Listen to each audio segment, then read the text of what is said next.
সকালে শিলিগুড়ির বিভিন্ন প্রাথমিক স্কুল পরিদর্শনে আসেন পশ্চিমবঙ্গ প্রাথমিক শিক্ষা পর্ষদের সভাপতি গৌতম পাল। তার সাথে ছিলেন শিলিগুড়ি প্রাথমিক বিদ্যালয় সংসদের চেয়ারম্যান দিলীপ কুমার রায়। এদিন সকালে তারা প্রথমে শিলিগুড়ি বরদাকান্ত বিদ্যাপীঠে প্রাথমিক বিদ্যালয় পরিদর্শনে আসেন। শ্রেণীকক্ষে গিয়ে ছাত্রদের সঙ্গে কথা বলেন প্রাথমিক শিক্ষা পর্ষদের সভাপতি গৌতম পাল।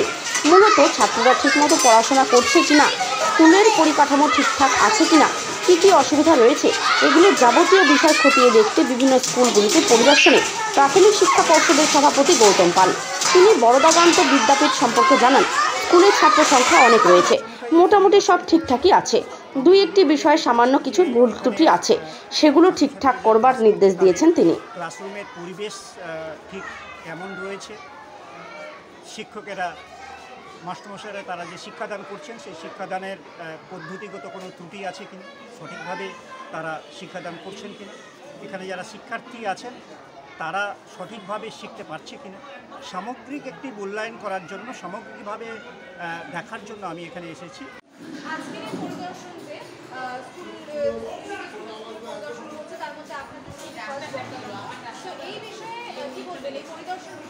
না, আমাদের স্কুল যেভাবে হয় সকাল 6:20 থেকে শুরু হয়, একবারে 10:30 পর্যন্ত স্কুল চলে। তার মধ্যে মিড ডে মিল, এখন পরীক্ষাও চলছে, কিন্তু অনেক অসুবিধার মধ্যে পরীক্ষা নিতে হচ্ছে, কারণ নির্বাচন আছে, মাঠে বাথরুম তৈরি হয়েছে, উপরে ক্লাসরুমগুলো ঠিক নেই, ঠিক করে পরীক্ষা চালাচ্ছে। কিন্তু পরীক্ষা চললেও স্কুল প্রতিদিনের মতন চলবে, ঠিক 10:30টার টাইম মতন ছুটি হবে, সব হবে।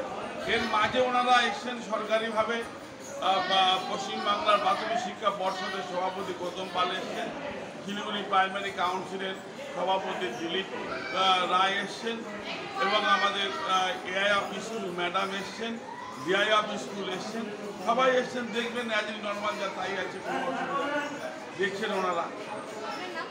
আমি রঞ্জন শিলসভা, বরদাকান্ত প্রাইমারি বিভাগের প্রধান শিক্ষকের দায়িত্ব।